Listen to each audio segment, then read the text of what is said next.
Muy buenos días, queridos hermanos en Cristo Jesús. Y esta mañana vamos a seguir con nuestro tema, el cual comenzamos el domingo anterior, las armas espirituales, y vamos a ver la parte 2 esta mañana. Y vamos a ir directamente a la Escritura, al libro de los Efesios, capítulo 6, versículo 13 al 14, y dice así: por tanto, tomad toda la armadura de Dios para que podáis resistir en el día malo y habiendo acabado todo, estar firmes. Verso 14, estad pues firmes, ceñidos vuestros lomos con la verdad y vestidos con la coraza de justicia. Hasta aquí la palabra del Señor. Quiero decirle esta mañana que Pablo, después de describir la naturaleza de la batalla espiritual, ahí en Efesios 6:12, y lo busqué en la TLA, dice: porque no luchamos contra gente como nosotros, sino contra espíritus malvados que actúan en el cielo. Ellos imponen su autoridad y su poder en el mundo actual. Acá vemos que Pablo también nos dijo cuál era la fuente de nuestro poder para poder estar firme. Y la fuente de nuestro poder es el Señor mismo, es el poder del Espíritu Santo viviendo y actuando en nuestras vidas. Entonces Él nos describió a través de esta escritura la naturaleza del enemigo, porque este enemigo que nosotros tenemos, que no es carne ni sangre, que no son humanos, es un enemigo que tiene bien organizada su estrategia. Y la primera estrategia que él usa es engañar. Porque el Señor Jesús, cuando habló de lo que vendría al final de los tiempos, lo primero que dijo, la primera señal, fue: cuidado que nadie os engañe. Y hoy vemos que el engaño aparca por todos los sitios. Tú te comprometes y la gente te falla. Tú trabajas y la gente no te paga. Tú haces esto y es todo, aparentemente te vienen con una verdad y te terminan engañando. ¿Y quién termina pagando el engaño? Uno mismo, porque me engañaron. Y el engaño, hermanos y amigos, es lo que más tú puedes ver en todos los sistemas. Es el mismo sistema del mundo. El sistema del mundo es engaño y el sistema de Dios es verdad. Entonces nosotros estamos tan habituados a que la gente nos engañe que hasta pensamos que Dios puede engañarnos. Pero dice que Dios no engaña a nadie. Dios no es hombre para que Él se arrepienta, ni hijo de hombre para que Él mienta. Entonces tenemos que diferenciar claramente quién es Dios y cómo opera y trabaja este enemigo que nosotros tenemos llamado diablo, mentiroso. Entonces vemos que él, lo primero que él hace es engañar para llevarnos a dudar de la palabra de Dios. ¿Cuántos hemos dudado de la palabra de Dios cuando estás en medio de un ataque? Cuando estás en medio de una situación difícil. Vemos que este enemigo, lo primero que viene, quizás tú la semana pasada estabas declarando la palabra de Dios, estabas también, proviene ese ataque del enemigo, ¿y qué hace? Te pone en duda. ¿Cuántas veces dijiste: el Señor es mi pastor, nada me faltará? Y cuando te faltan las cosas, ¿de quién estás dudando? De la palabra de Dios. ¿No tenemos claro esto? Sí. ¿Te das cuenta? Sí. Él dice: yo siempre te voy a ayudar. Y cuando estoy en medio de un problema, ¿qué estoy pensando yo? ¿Cómo hago yo para salir? No, Dios me está ayudando y me va a sacar. Pero ahora tenemos que entender lo que Pablo quería decir. ¿Por qué? Porque este enemigo ya lo conocemos desde el Génesis. Lo primero que hizo con Adán y Eva, y estaban en el mejor lugar en el cual era imposible dudar, y sin embargo dudaron. Porque si tú te pones a conversar con él, vas a perder. ¿Qué le dijo la serpiente a Eva? ¿Con que Dios dijo? ¿Y ha escuchado usted alguna alguna vez ese susurro? ¿Con que Dios te dijo? Estás enfermo, estás creyendo que Dios te va a sanar y no viene el susurro. ¿Con que Dios te va a sanar? ¿Por qué no haces algo? ¿Por qué no haces aquello? Porque hay momentos que tenemos que ir, vamos al médico, Dios no está en contra de los médicos, porque lo que ellos hacen es certificar la sanidad de Dios. Pero si Él no está en el tema, te pueden dar lo que tú quieras y no te vas a sanar, porque el que sana es Él. Entonces vemos acá que Pablo viene diciendo esta clase de enemigo, y ahora Pablo pasa a la teoría y nos da lo que nosotros debemos hacer, porque nosotros lo que debemos hacer es aplicar la palabra de Dios. Entonces ahí en el verso 13, el cual estuvimos leyendo, Pablo dice, por tanto, por lo que él dice, por la clase de enemigo, por la estrategia del enemigo, por el engaño del enemigo, por la operación del enemigo, dice, por tanto, tomad toda la armadura de Dios, para que podáis resistir en el día malo, y habiendo acabado todo, estar firme. Te lo vuelvo a repetir. Por tanto, tomad toda la armadura de Dios, para que podáis resistir en el día malo, y habiendo acabado todo, estar firmes. Vemos acá que el por tanto que Pablo nos está diciendo, nos indica una consecuencia directa. Porque no luchamos contra gente como nosotros, sino que la lucha es espiritual. ¿Y qué debemos hacer si la lucha es espiritual? Armarnos espiritualmente. No podemos luchar con nuestras armas acá abajo, tenemos que luchar con las armas que Él nos da. Entonces vemos que acá dice que debemos armarnos espiritualmente y nos dice que tomemos toda la armadura de Dios. Tomar implica asumir la responsabilidad activa de cada uno de nosotros. Porque la armadura está ahí y yo la tengo que tomar. Imagínese usted, un soldado, ¿quién le provee las armas? ¿Quién le provee la vestimenta? Se lo provee el ejército, ¿no? Entonces vemos acá que nosotros tenemos que levantarnos y tomar lo que Dios ya nos dio, lo que Dios tiene disponible para ti y para mí. Y tomar significa una posesión de manera total, porque es Dios quien nos provee la armadura espiritual y nosotros como creyentes debemos tomarla. Y nos dice que debemos tomarla toda la armadura.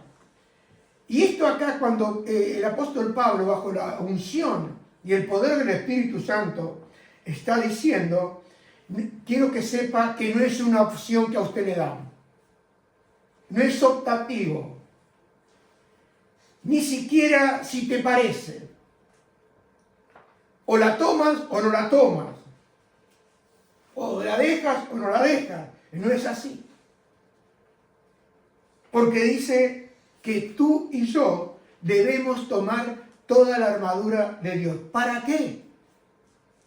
¿Para qué vamos a tomar la armadura de Dios? Lo dice acá. Para que podáis resistir.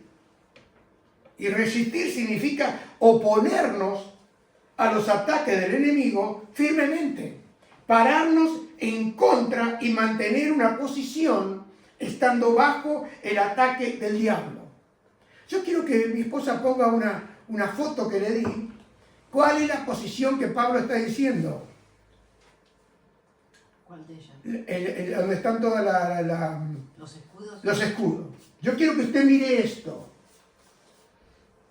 Esta es la posición que después lo vamos a seguir viendo. Pero esta es la posición que ellos dicen, estén firmes. ¿Cómo están vestidos ellos? ¿Cómo están cubiertos ellos? Después vamos a ver nosotros las consecuencias cuando uno desierta. Pero acá tiene la figura de lo que Pablo le está diciendo. Por tanto, tomen toda la armadura. Ellos están armados con todo lo que Dios les dio. Ejemplo, con todo lo que el ejército le da, pero traigámoslo al mundo espiritual. Nosotros tenemos todo para poder estar firmes. Y acá vemos que la manera de mantenernos firmes es estar bajo esa posición. Firme en el ataque del enemigo. Sácalo, después lo volvemos a poner. Entonces vemos que Santiago, capítulo 4, 6 y 7, dice, pero es la mayor gracia, por esto dice, Dios resiste a los soberbios y da gracia a los humildes. Y el verso 7 dice, someteos pues a Dios, resistid al diablo y huirá de vosotros. La palabra someternos significa reconocer que Dios tiene la autoridad total en todo. Que Dios, cuando Él dice algo, nosotros debemos obedecerle. Y debemos aplicar a nuestra vida las enseñanzas que Él nos dio y confiar en la voluntad de Dios y dejar el orgullo y el ego que nosotros tenemos. Porque hay algo importante. La gracia acá que dice Santiago es el poder del Espíritu Santo que nos capacita para vencer nuestro orgullo, el nuestro. Porque usted sabe que ya el diablo fue echado abajo porque se enorgulleció. El orgullo es un enemigo para cada uno de nosotros. Entonces, vemos que acá Santiago nos dice, porque Dios resiste a los soberbios y da gracias a los humildes. Hay un ejemplo. ¿Qué quiere decir esto para nosotros? Si una persona decide vivir conforme a la voluntad de Dios, esa persona, si está dispuesta a vivir conforme a la voluntad de Dios, en la Escritura dice que debemos perdonarnos como Dios nos perdonó. Quiere decir que ahí adentro, en mi ser interior, el Espíritu Santo me está confrontando, me está diciendo, ¿y qué debo hacer? Como orgulloso, no voy a perdonar. Como orgulloso, no voy a dejar. Voy a seguir embroncado. Por eso dice que hasta que se te ponga el sol. Entonces vemos acá claramente que si yo decido vivir conforme a la voluntad de Dios, acepto la autoridad de Dios y me humillo, voy a tener que perdonar. Ah, pero el pastor lo que... perdonalo. Si es humano como tú. ¿Usted quiere el pastor perfecto? No hay. Hay uno que es el único, el obispo, el pastor de los obispos, es Jesús. Él fue el perfecto, el que fue sin pecado. Entonces yo perdono porque Dios dice que debo perdonar. Nosotros podemos intentar resistir al diablo, pero hermano, si vivimos bajo el orgullo, el Señor mismo es el que se nos opone a nosotros. Por eso hay situaciones en tu vida y en mi vida que Él se nos opone. Y dice, ¿por qué se opone? Y porque estamos actuando orgullosamente. Hay un montón de cosas que hemos hecho y ni lo consultamos. Y dice, no seas sabio según tu propia opinión. Y a veces Él permite esa situación para bajarme. Me está bendiciendo. Hasta que yo reconozco, Señor, perdóname, porque he actuado imprudentemente, yo le diría, entre comillas, orgullosamente. ¿Y qué hago? Me humillo bajo esa poderosa mano de Dios. ¿Para qué? Para que Él me exalte cuando fuera el tiempo. Y esto es muy serio, hermano, porque Dios da gracia a los humildes. ¿Y quién son los humildes? Los humildes son aquellos que dependen conscientemente del Señor, porque la gracia fluye cuando yo reconozco la necesidad de Dios y cuando reconozco que necesito al Señor. ¿Qué estoy haciendo? Me estoy sometiendo, me estoy bajando, estoy diciendo, Señor, yo no puedo sin ti. Y Jesús dijo, separado de mí no puedes hacer nada. El plan que tú tengas, quédate tranquilo, sigue. Pero yo prefiero el plan de Dios. ¿Y cuál es el plan de Dios? El obedecer es mejor que todos los sacrificios. El obedecer Dígalo conmigo, el obedecer es mejor que el sacrificio que yo estoy haciendo. Entonces, ¿qué hago? Cuando me bajo, puedo resistir al diablo, puedo resistir el ataque del diablo. Y Pablo habla del día malo. Lo leímos, ¿no? Para que podáis resistir en el día malo. Y yo quiero decirle acá que no se refiere necesariamente a un día específico, sino es una temporada, que es más diferente que un día. Porque uno a veces habla con uno, ¿y qué tal va? Mira, tengo una temporada. Le hace todavía. Y yo diría, ¿qué temporada? Y ¿cómo? No me sale una. Bueno, esa temporada viene a ser el momento de intensas pruebas espirituales. ¿Quiere que se lo diga de vuelta?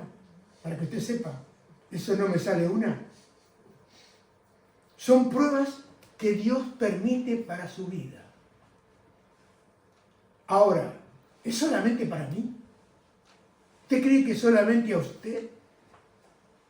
Que las pruebas hoy están acá en España. Vamos a leer la escritura que dice el apóstol Pedro, capítulo 1 Pedro 5 al 8 y 9. Miren lo que dice. A ver, dígale, Señor, háblame en medio de mi prueba. A ver, Señor, por favor. A ver, vamos a decirle, Señor, háblame esta mañana. Quiero saber por qué tantas pruebas, Señor. ¿Es a mí solamente? Miren lo que dice. Sed sobrio y velad. Sobrio significa despierto, no borracho. ¿Ok?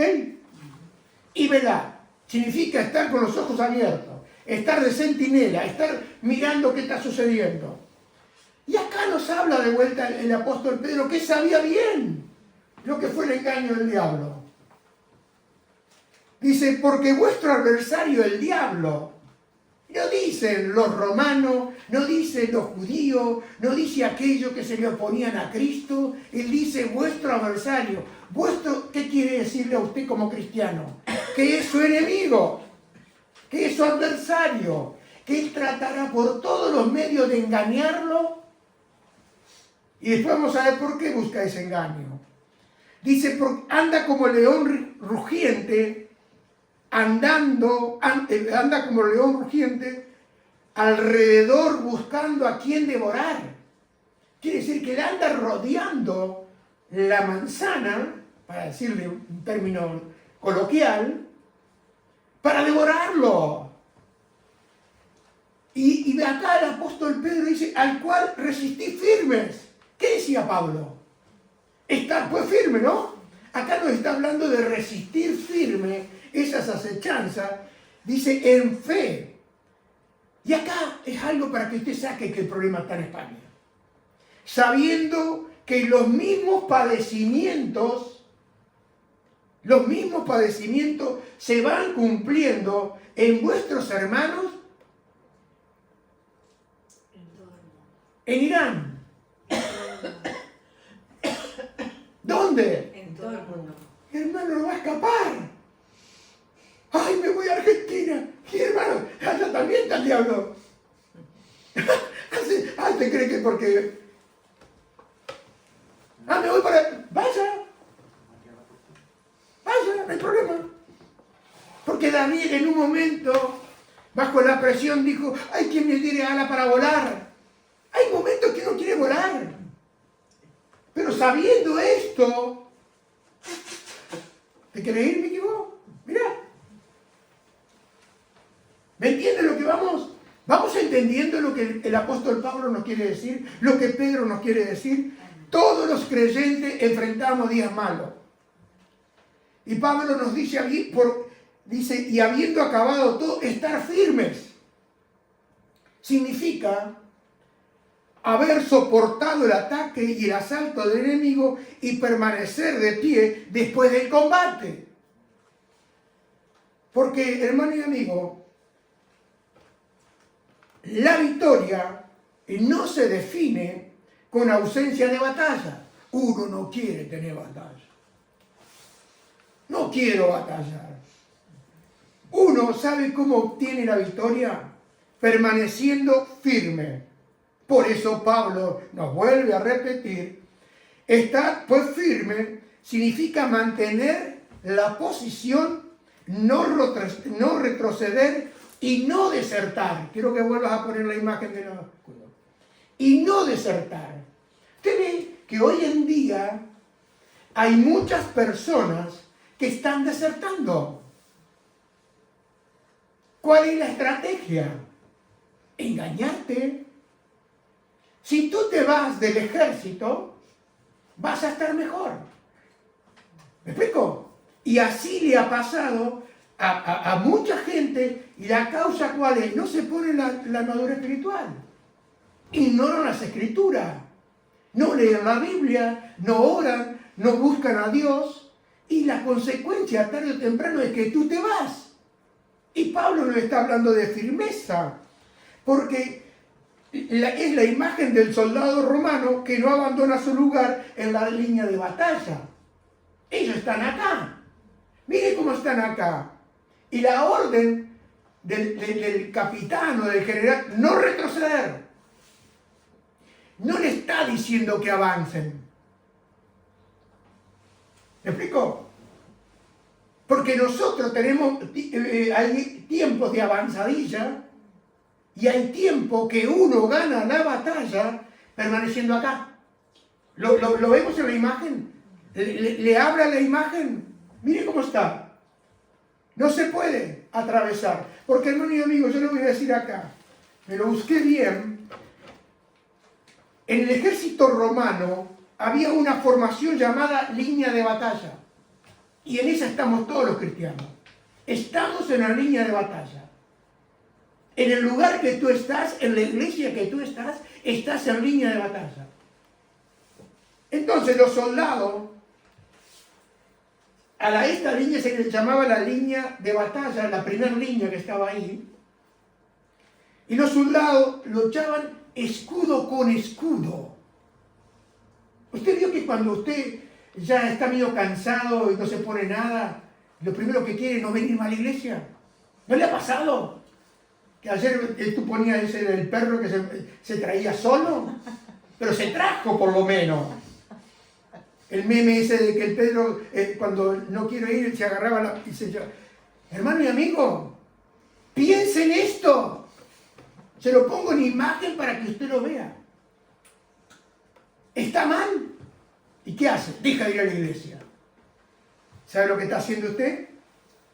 Si un soldado, el ejército, rompía la línea de batalla, todo el ejército quedaba vulnerable. Vamos a verlo en la figura. Vamos a hacer que este dice yo me voy.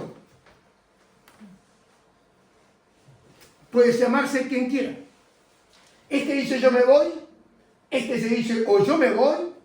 ¿Sabe lo que queda, hermano y amigo, para que usted lo vea? Acá, el ejército, lo que nos enseña, es a mantener la posición. En la guerra espiritual es igual, la estrategia del diablo es lo mismo. ¿Qué quiere? Que usted salga de acá. Y si usted sale de ahí, ¿sabe lo que hace el diablo con su estrategia? Nos mueve nuestras convicciones. Nos debilita la conciencia. Siembra la duda. Y esa duda, ¿sabe lo que produce? Quizá usted está hoy ahí. El cansancio espiritual. Estoy cansado. Estoy cansado de luchar. Estoy cansado, yo ya no puedo más. Y hermano y amigo, si el diablo logra movernos, y él nunca te moverá de golpe.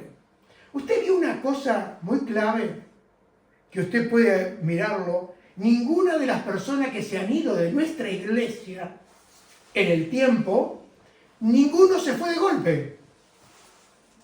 Los que dicen yo me voy porque Dios le habló que se vayan, hablan con el pastor y se van en paz, se van a otro sitio, no hay problema. Usted no tiene que estar congregado en esa iglesia de por vida. Si Él lo pone ahí, hasta el momento que Él le diga, usted se queda. Pero la mayoría de la gente se va yendo poco a poco. ¿Por qué? cansancio espiritual, está en una lucha, no ve la mano de Dios, lo que yo le dije este año que había que tenerlo. Entonces, si Él logra moverte poco a poco, luego avanza un poco más. Porque lo primero que Él hace, la estrategia es la misma, poner duda en tu corazón, y la vez que tú dudaste, te va moviendo poco a poco. Entonces hace un paso más. Mira, lo primero que te dice, mira, son todos hipócritas, son todos pecadores. ¡Ah! ¡Qué descubrimiento! Todos pecadores, y seguro. Si a la iglesia no hemos llegado porque éramos buenos. A la iglesia llegamos siendo pecadores, seguimos siendo pecadores. ¿Y cuál es la diferencia entonces? Que ahora somos conscientes del perdón de Dios. Somos conscientes del precio que Cristo pagó para rescatarnos de nuestra vana manera de vivir. ¿Y cómo debemos vivir? En un arrepentimiento continuo. Porque yo conozco gente que se arrepintió hace 20 años. Y hoy hace 20 años que no se arrepiente. ¿Me va entendiendo o no me va entendiendo? Porque por eso las órdenes que Pablo le daba y le da a la iglesia a Pablo permanezcan. ¿Cómo? Firmes. Porque ¿dónde comienza la firmeza? ¿Quieres saber? En la mente. Todas las batallas van acá. Todos los estrés van acá. Todo el cansancio espiritual va acá. Y si Él logra atravesar esa barrera, ¿y sabe lo que va a hacer? Si tú te mueves de la verdad, tu vida también se moverá. Hoy hay mucha gente que ha dejado atrás la verdad. Hay mucha gente que ha dejado de vivir por la verdad. Entonces vemos que Pablo ahí en Efesios 6:14, lo quitamos ahora, después miraremos otra vez. En Efesios 6:14, sabiendo esto del ejército, le quedó mejor con la foto, porque a veces no lo imaginamos, no lo conocemos. Pero bueno, si yo salgo de ahí, el ejército, ¿cuántas veces ha quedado la iglesia herida? Porque se va gente de valor. Gente que en otro momento pensábamos iguales. Y se va. ¿Por qué? Porque logró el enemigo meterle la duda y atravesar y sacarte de ese lugar. Y el ejército queda, hay una brecha. Y si nosotros no sabemos esto, no nos vamos a poner en la brecha. Necesitamos, hoy más que nunca, operar en unidad de ejército, en unidad con el casco, con los cascos ahí y el escudo. Dice, está pues firme ceñido vuestros lomos con la verdad y vestido con la coraza de justicia. El soldado romano usaba un cinturón grueso que sostenía la túnica y aseguraba la espada. Ese cinturón le daba estabilidad al cuerpo y sin el cinturón la armadura quedaba suelta. Quiere decir que usted, si no tiene puesto el cinturón de la verdad, ninguna arma se puede sostener. La verdad es lo que sostiene todo. ¿Pero qué significa la verdad? La verdad es doctrinal, es la enseñanza. No es un adorno espiritual, es aquello que mantiene firme toda la vida del creyente. Si tu vida está atada por la verdad, tu vida será una vida firme. ¿Me entienden? Porque como dice la Escritura, pelearán contra ti, pero no te van a vencer, porque yo estoy contigo. ¿Y quién lo dijo? La verdad, la palabra de Dios. Pero cuando tu vida de Dios, la verdad de Dios se afloja, ¿sabe lo que sucede? Quizás ya lo ha comprobado usted, o quizás muchos de aquellos que están escuchando ya habrán comprobado que se debilita tu fe. Hay gente que hace años atrás vos hablabas con ellos y era positivo todo. Yo sé que el Señor está conmigo, yo sé que Él me va a ayudar, yo sé que Él me va a sacar de esta. Vas al médico, te da el diagnóstico, vos decís, salís de ahí, Señor, el médico dijo algo, pero la última palabra la tienes tú. Yo creo en ti. ¿Y qué sale? Viene y cuenta y dice, oh, el médico me dijo esto, pero ¿usted qué está diciendo? Yo sé que mi Redentor vive, yo sé que mi Dios vive, yo sé que Jesús vive. ¿Me entiende? Está hablando en fe.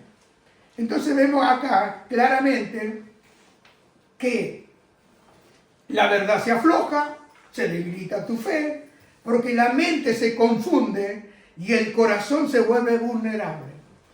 ¿Cuánta gente hoy en día confundida?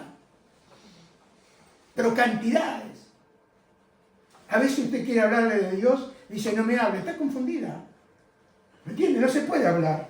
Pero cuando tu vida está ceñida, y ya vimos lo que Pablo, David nos decía, y cuando miramos lo que significaba ceñida, significa tengo fuerza, tengo valor, estoy en un ejército, tengo capacidad militar, porque la verdad de Dios, ¿qué hace? Puede venir la duda, todo en algún momento hemos tenido dudas. Presiones, ¿ha tenido presiones usted? Amén. ¿Sigue teniendo presiones? Bueno, esto le pasa a todos los hermanos en todo el mundo. Ah, pero el pastor no, más pastor. Si quiere presión, al pastor. Porque es el primero que le tira los dardos de fuego. Y sabe, hermano, la verdad de Dios, puede venir la duda, puede venir la presión, pueden venir las emociones cambiantes. ¿Es de cambiar usted emocionalmente? A veces hay una canción que dice a veces aleluya y a veces gloria a Dios. No, nosotros estamos, a veces me quejo y a veces doy gracias. A veces me quejo y a veces doy gracias. Doy gracias y me quejo, todo una cosa. Pero hay una canción que dice a veces aleluya, a veces gloria a Dios, cantando suavemente en adoración. Mire si no suena mejor. Para ponerme el escudo, el casco. Bueno, sigamos adelante. Porque la verdad de Dios no solo me enseña, sino que sostiene toda mi vida. Yo le pregunto, ¿hace mucho que no coge una Biblia? ¿Que no agarra una Biblia para leerla? Hace mucho que dice, yo voy a... porque ahora le llamamos perder tiempo. ¿Y cuánto tiempo hemos perdido por no haber dado un tiempo? ¿Me explico? A veces pensamos que hacer más, mire, hacer más, no. Mientras usted haga esto, lo demás va a venir por añadidura. Porque la verdad es la palabra de Dios. Y mire lo que dice Juan 17:16. Jesús hablando, se llama la oración sacerdotal, hablando con el Padre, antes de entregar su vida en la cruz, ya sabía lo que Él iba a hacer. Y dice, no son del mundo, como tampoco yo soy del mundo. Santifícalos en tu verdad, tu palabra es verdad. Como tú me enviaste al mundo, así yo los he enviado al mundo. Está hablando de su discípulo. Está hablando de aquellos que Él escogió para que le sigan. Santifícalos en la verdad significa sepáralos. Separación por la verdad de la palabra de Dios. Ahora, la verdad se divide en dos maneras. Una es la verdad personal. ¿Qué es lo que dice el Señor Jesús? Que nos separa, pero también está la verdad personal que tiene que ver con nuestra integridad. Porque el Salmo 51, 5 al 7, dice David, está hablando, después, este Salmo 51, David lo compuso después de haber caído en pecado, y se llama el Salmo del arrepentimiento. Mire lo que él reconoce, acá hay muchas cosas para nosotros de enseñanza. Dice, aquí en maldad he sido formado, y en pecado me concibió mi madre. Y otra cosa dice, he aquí. Porque cuando él dice, he aquí, la palabra significa, miren aquí. Es como decir, a ver, hola, sacame una foto acá. Entonces acá tenemos dos, he aquí, en maldad he sido formado y en pecado me concibió mi madre.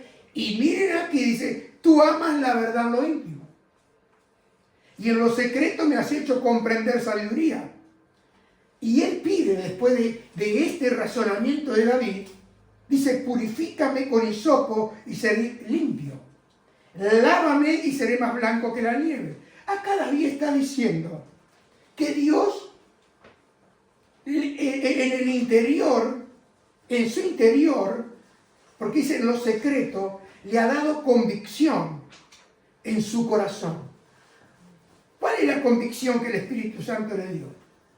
Que había pecado contra Dios. Fue convencido, porque Jesús dijo, cuando venga el Espíritu Santo, Él convencerá. Si el Espíritu Santo no te convence, tú no dejarás de hacer lo que estás haciendo. Si estás viviendo en pecado, si Él no te convence, tú seguirás pecando. De una manera, le pondré un infame. Y entendimiento, porque Él fue convencido después de pecar, y David reconoce que el Señor le hizo ver la verdad dentro de sí mismo. Entonces él reconoce y confiesa, Señor, perdóname, he pecado contra ti, lávame, lávame. Dice con hisopo, es figura de la sangre preciosa de Cristo. Y David, en el Salmo 25, 5, dice, encamíname en tu verdad y enséñame, porque tú eres el Dios de mi salvación. En ti he esperado todo el día. Y el Salmo 119, 16 dice, susténtame conforme a tu palabra y viviré, y no quede yo avergonzado de mi esperanza. Todas estas son oraciones de David. Sustentar. ¿Qué significa sustentar? Implica sostener, mantener con vida, dar estabilidad, fortalecerte. Cuando alguien está débil, David reconoce que él no puede sostenerse por sí mismo. Porque a veces cuando las cosas aparentemente nos salen bien, nos sentimos fuertes. Y hermano, ¿qué dijo Pablo? Cuando soy débil, entonces soy fuerte. ¿Y qué es débil? Cuando me humillo delante de Dios soy fuerte. Y David está reconociendo que él no puede sostenerse por sí mismo. ¿Usted ha reconocido eso en algún momento de su vida? ¿Que usted no puede sostenerse por sí mismo? Pero esta clase de oración no es tan muy, ¿cómo le puedo decir?, repetitiva en nuestra vida. Porque la mayoría de nuestras oraciones son pedir cosas. ¿Pero qué pedía David? Señor, dame estabilidad. Señor, ayúdame. Yo no puedo por mí mismo, Señor.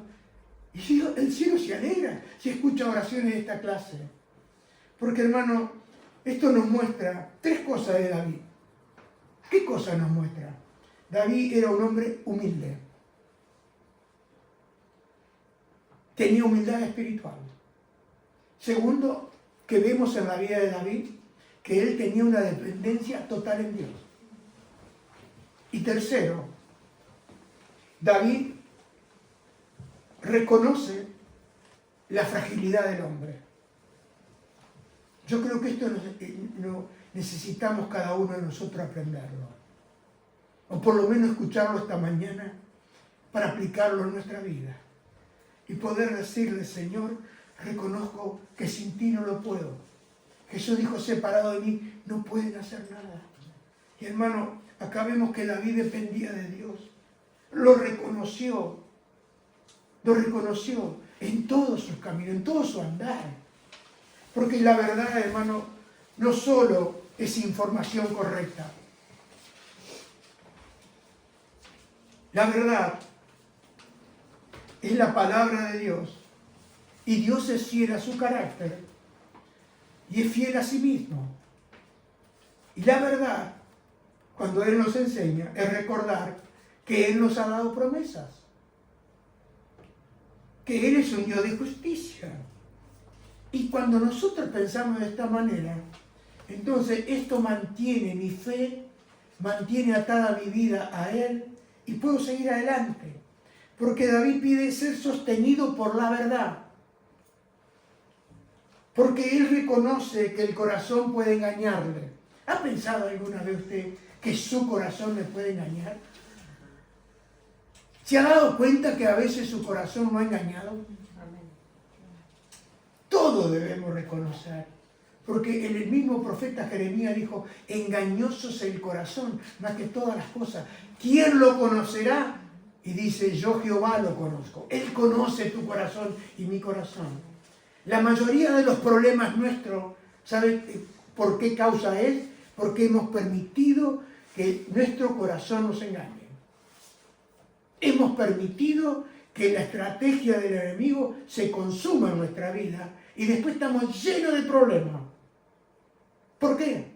Porque hemos actuado imprudentemente, porque hemos hecho las cosas al contrario de lo que Dios decía y hemos tirado para adelante para después llegar a un punto donde tenemos que reconocer. Qué bueno que podamos reconocer. Porque David, cuando pecó, no se defendió. ¿Sabe lo que dijo? He pecado contra ti. Y hoy hay muchas oraciones de esta clase. Decirle, Señor, perdóname. Yo me equivoqué. Pero actué imprudentemente en mi vida. Perdóname, Señor, porque no te obedecí, no te escuché. Perdóname. ¿Y qué va a hacer Él? Te va a perdonar, te va a lavar, te va a limpiar. David dice acá, le pide al Señor, Señor, dame fuerza, dame estabilidad, por tu palabra, por tu fidelidad, y guíame, Señor, en tus pasos. Y Pablo habla de la coraza de justicia. Dice, vestido con la coraza de justicia. En el contexto militar, quiero que ponga la foto de vuelta de los escudos, la coraza protegía los órganos vitales.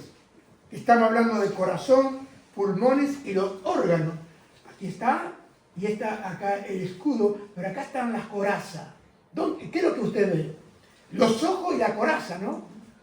La mente. Y todo esto cubría el corazón, cubría los pulmones y los órganos internos. Entonces, un golpe acá y acá es mortal. ¿Queda claro? Lo podemos sacar. Entonces vemos que la coraza de justicia tiene dos dimensiones. Primero, justicia imputada. Es algo que yo recibo. Y 2 Corintios 5:21 dice, el que no conoció pecado, por nosotros lo hizo pecado, para que nosotros fuésemos hechos justicia de Dios en Él. Nuestra justicia es Jesús, es el sacrificio de Cristo. Esta es nuestra posición en Jesucristo, la cual protege y me protege contra toda la condenación del diablo. Porque el diablo, después de llevarte a pecar, ¿qué hace? Te condena.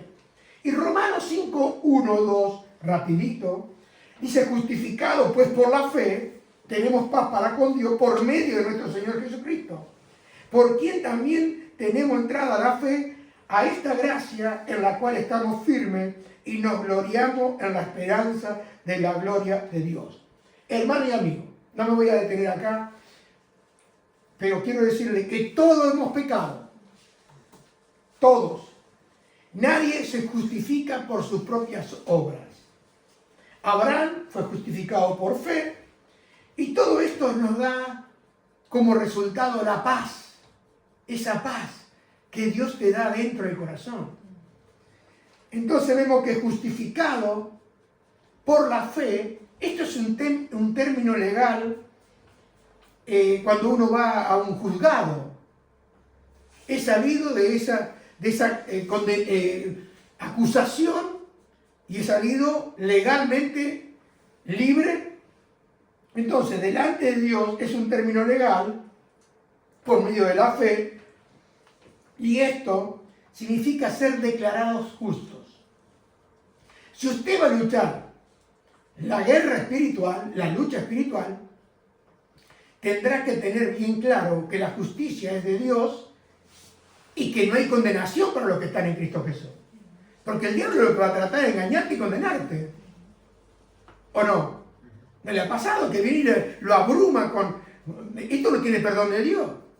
¿Cómo no va a tener perdón de Dios? Si me arrepiento, todo tiene perdón. Si yo estoy en Cristo, y puedo caer. Pero la Biblia dice, 7 veces cae el justo y se vuelve a levantar. Hay un solo pecado imperdonable, que es el pecado contra el Espíritu Santo. No voy a hablar de eso. Pero si tú te dejas que el diablo venga y te condene, eso no tiene perdón. ¿Cómo lo va a tener? Si él te lo dice, es mentira. Justificado significa judicialmente ser declarado justo y aceptado delante de la corte de Dios. No significa que nunca pecamos. Significa que moralmente no somos perfectos. Ninguno es perfecto moralmente, por nosotros mismos. Pero nosotros significa que Dios declara justo en base a la obra de Jesucristo. Quiero que ponga Romanos 3:24. Dice, siendo justificado gratuitamente por su gracia mediante la redención. Redención significa rescate, que es en Cristo Jesús. Entonces vemos acá que no es por fe, no es por mérito, sino por confiar en Jesucristo y la obra de Él hecha una vez y para siempre. Ese es el sacrificio que a ti y a mí me da justicia, me da seguridad delante de la corte de Dios, que puedo venir confiadamente al trono de la gracia para recibir ayuda y el oportuno socorro en ese momento que he caído, pero si me arrepiento. Mire, nadie puede arrepentirse sin el Espíritu Santo. Esto se lo voy a dejar claro. Porque usted va y le habla a gente de afuera y dice, tenés que arrepentirte. Y eso no te va a decir, ¿y cómo hago para arrepentirme?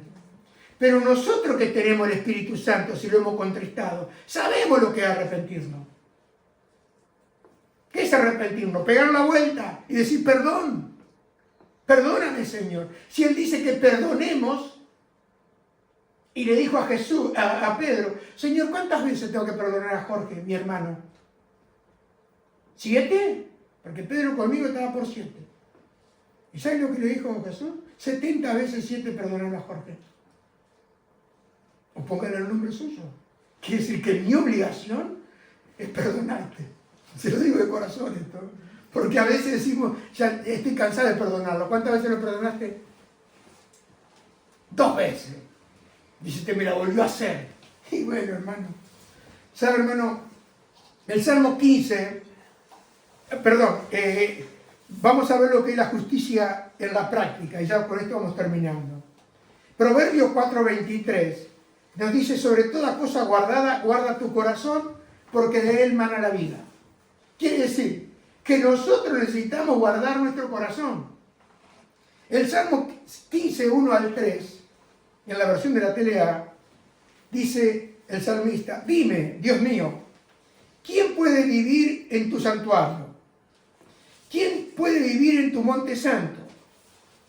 Solo quien hace lo bueno y practica la justicia. Solo quien piensa en la verdad y habla con verdad. Solo quien no habla mal de nadie, ni busca el mal de nadie, ni ofende a nadie. Acá estamos hablando quién puede subir al santuario. Y yo le voy a decir qué es el santuario para nosotros. ¿Saben lo que es? El santuario para ti y para mí es tener comunión con el Padre, con el Hijo y con el Espíritu Santo, vivir en su presencia. Porque ahora tenemos un santuario. El santuario es Jesús mismo. ¿Me explico? Pero el salmista preguntaba, ¿quién puede subir ahí? Nosotros por medio de Cristo podemos venir. Pero hay algo que él dice acá. Dice, solo quien piensa en la verdad y habla la verdad. Y el jueves nos compartía Carlos que no debíamos mentir. ¿Y con quién mentimos más? ¿Con los hermanos?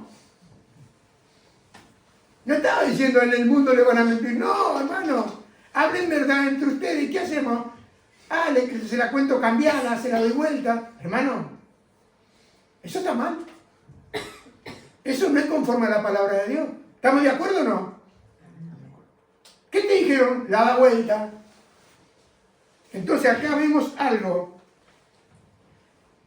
Solo quien piensa en la verdad y habla con la verdad, solo quien no habla mal de nadie, ni busca el mal de nadie, ni ofende a nadie. Y si yo lo ofendo, ¿qué debo hacer? Y ahora perdóname, te ofendí. Perdóname. Porque a veces ofendemos a nuestra esposa. Y nuestra esposa es nuestra hermana. Pero también la hermana ofende al esposo que es su hermano. Y no viene la palabra, perdóname. Pero yo quiero que usted sepa que usted puede gambetear todo, pero no va a poder llegar al Monte Santo. Segundo, acá vemos que la verdad no es solo lo que se cree. Porque si yo le pregunto a usted qué es lo que cree, usted me dice, Jorge, yo creo todo lo que tú estás diciendo conforme a la palabra de Dios. Pero ¿sabe cuál es la diferencia? No es lo que usted cree, sino cómo vive usted. Esa se llama la justicia integral, interior. Pienso en la palabra de Dios y vivo conforme a la palabra de Dios. Porque, hermano, el cinturón sostiene el centro del cuerpo. Cinto al medio. Y la integridad sostiene el centro del carácter de la persona, el centro de su corazón. Porque el Salmo 11:7 dice, Dios es justo de verdad, ama la justicia, por eso la gente honrada habrá de verlo cara a cara. Mire, esto está hablando el salmista en aquel tiempo. ¿Qué significaría o significa para mí lo veré cara a cara? Voy a tener relación con Él. Voy a tener una relación con Dios. Voy a poder ir al trono de la gracia cada día. Dice, por eso la gente honrada hablará cara a cara con Él. Hermano, yo no puedo vivir en la iglesia y decir, hermano, yo todo lo puedo en Cristo me fortalece, y sale a la vuelta de la esquina y trampea. Y eso que eso era antes, eso más que nunca hoy en día. ¿Me entienden? Sigamos. Salmo 24:3. Salmo 23:3. Dice, confortará mi alma, David, me guiará por senda de justicia por amor a su nombre. ¿Qué entiende usted? ¿O solamente se quedó con Jehová mi pastor, el Señor es mi pastor y nada me faltará? Haga un recorrido, baje, tiene 6 versículos el Salmo, no se quede con el principio, porque dice, confortará mi alma, hará nueva mi alma, nuevo sentimiento. Me va a guiar por senda de justicia, porque en un momento él anduvo descarriado. ¿Y por qué Dios lo enderezó, en términos coloquiales? Por amor de su nombre. No porque lo merecía, porque el perdón siempre es por gracia, hermano. Salmo 24, 3 al 4. Otra pregunta del salmista. ¿Quién subirá al monte de Jehová? ¿Y quién estará en su lugar santo? Miren lo que dice acá. El limpio de manos y puro de corazón, el que no ha elevado su alma a cosas vanas, ni jurado con engaño. No me voy a detener acá, pero le voy a dar un informe. Yo, por esta palabra, perdí 16.000 euros. 16.000 euros. Por un engaño, la persona mintió y lo dejo ahí. Salmo 119, porque me ajusté a la palabra. Le había prometido una cosa, me trampeó y le pagué. Igual. Salmo 119, 7. Dice, te alabaré con rectitud de corazón cuando aprendiere tus justos juicios. Dice el salmista. Salmo 119, 11. En mi corazón he guardado tus dichos para no pecar contra ti. Aquí vemos que el salmista guardaba la palabra de Dios para no pecar contra Dios, para no pecar contra Él. Y esto se llama justicia práctica. ¿Me explico? Justicia imputada, justicia práctica. Practico lo que Él me enseña. Aplico lo que Él me enseña. Entonces el salmista acá no se está autojustificando, sino que es obediente a la palabra. Es obediente, fluye de su amor por la ley de Dios. Y sabemos que la ley de Dios es la palabra de Dios. Lo que en el Salmo 119 vemos ley, mandatos, decretos, mandamientos. Estamos hablando son diferentes palabras, pero que implican lo mismo. Porque la justicia no es la conducta externa. Si usted ve, hermano, si usted ve gente, mira, hace poco veía era tan santo, que solo hablando 4 palabras me di cuenta que no tenía nada de santo. Porque cuando usted empieza a hablar un poco con la gente, lo empieza a conocer profundo. Poquito nomás, un rato. Ahora, usted lo miraba por fuera exteriormente, santo, devoto, que le puede dar todo. Dejémoslo.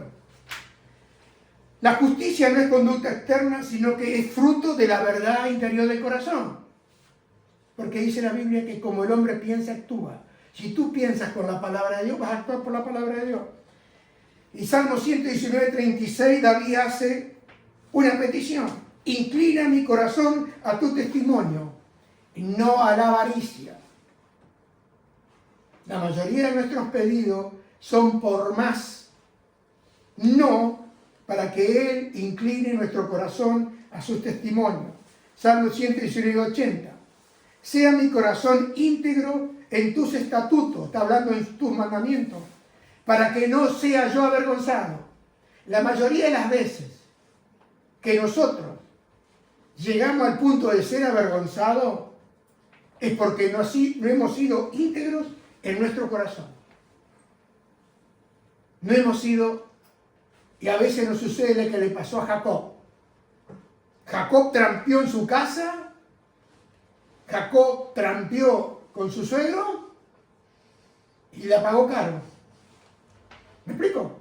Hasta que tuvo un encuentro con él. Conclusión. Pablo nos dice que estemos firmes. Y la verdad, hermano, dice acá el Salmo 119, 165, mucha paz tienen los que aman tu ley, y no hay para ellos tropiezo. La palabra tropiezo significa que para ellos no hay caída. Porque una cosa es tropezar cualquiera, pero no hay caída. Entonces vemos acá que la verdad en nuestra mente y la justicia en nuestra conciencia, meditando y guardando la palabra de Dios, y el mismo salmista, mire lo que dice, oh cuánto amo yo tu ley, todo el día ella es mi meditación. Hermano, es muy importante la coraza de justicia, porque si la mente está en un sentido, está torcida, la seguridad se pierde. Si usted piensa mal, su seguridad se pierde la firmeza, se debilita su fe, se debilita su conciencia.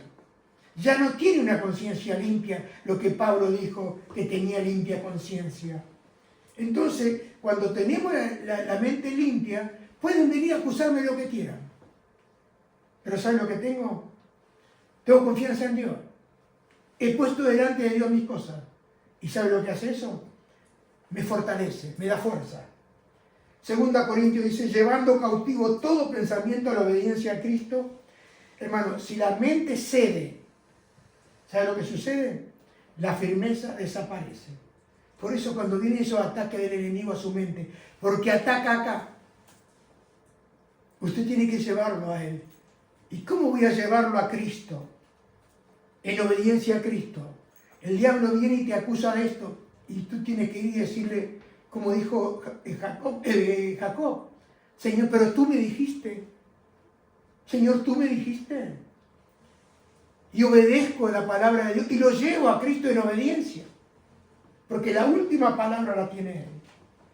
Ejemplo, Daniel se arrodillaba 3 veces y oraba a Dios. Y permaneció en un lugar donde estaba llena de maldad como en el tiempo que estamos viviendo nosotros.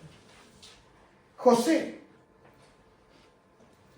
dijo, ¿cómo pues yo haría este gran mal pecando contra Dios? Y permaneció bajo el ataque del mal. ¿Y sabe lo que hizo José y Daniel? Resistieron al diablo y el diablo tuvo que huir avergonzado. Porque, hermano, la palabra de Dios no es emocional. La palabra de Dios me da seguridad. Por eso esta mañana, hermano y amigo, me interesaría de manera extrema esta mañana que esta enseñanza de la armadura, lo cual no es opcional, tú también te la vistas.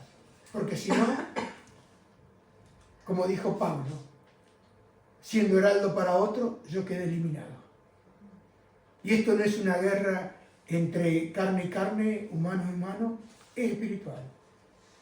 Por eso esta mañana, si quizás tú en este tiempo has descuidado tu armadura, sencillamente, pero profundamente, tú le digas, perdóname, Señor. La verdad, he descuidado todas tus cosas por atender las mías. Pero hoy me vuelvo a ti, perdóname. Y como dijo David, límpiame, lávame, purifícame. Y Señor, quiero obedecer tu palabra. Y hoy, conforme a lo que tú me estás hablando, en este día, me pongo tu armadura.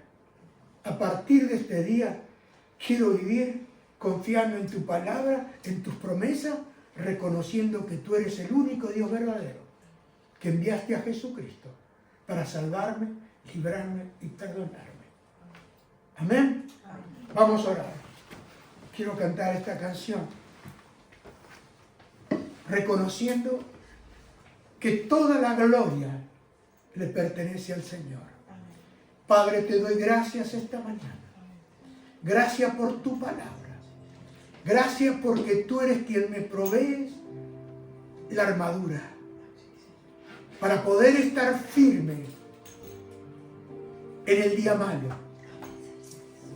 Y Señor, recordando cuántos días malos a través y a lo largo de mi vida he tenido. Y hoy, conforme a tu palabra, reconozco que tu diestra me sostuvo. Reconozco que tu palabra me sostuvo. Y aún en este tiempo, donde hay tanta duda que el diablo trata de sembrar, no en el mundo, porque el mundo está bajo su influencia, sino con los hijos tuyos, Señor. Con la iglesia, aquella que tú pagaste un precio tan alto. La compraste con tu sangre. Y esta mañana yo te ruego, Padre amado, por cada hijo tuyo. Te ruego por la iglesia aquí en este lugar. Abre nuestros ojos, Señor, para entender tu palabra. Para reconocer que tú eres un Dios poderoso. Que tú reinas con autoridad, poder y señorío. Que tú reinas en los cielos y reinas aquí en la tierra. Y Señor, nosotros esta mañana reconocemos tu autoridad. Nos sometemos bajo tu mano. Rechazamos todo orgullo y todo ego. Y perdonamos, Señor, como el domingo anterior. Perdonamos a nuestros deudores. Así como tú nos perdonas, porque nosotros hemos sido deudores tuyos. En el nombre de Jesús. Lávanos con tu sangre esta mañana. Perdona nuestros pecados. Y vuélveme a ti, Señor. Porque tú me esperas cada día con los brazos abiertos. Señor, te doy toda la gloria. Tú eres el alto y el sublime. El que habita en la eternidad. Pero tú estás también con el quebrantado y humilde de corazón.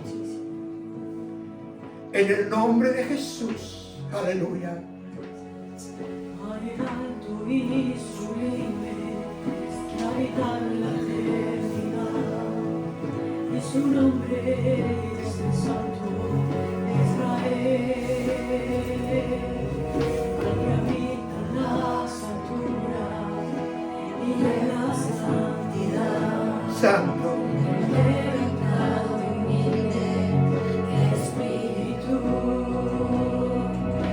para ser hacer vivir el espíritu humilde y para vivificar el corazón quebrantado. Para alto y sublime que añada la eternidad. Sí, Señor. Y su nombre Tu nombre es santo, Señor. de Israel. Aleluya. Al que habita en las alturas y en la santidad, por el quebrantado y humilde espíritu, Para hacer vivir.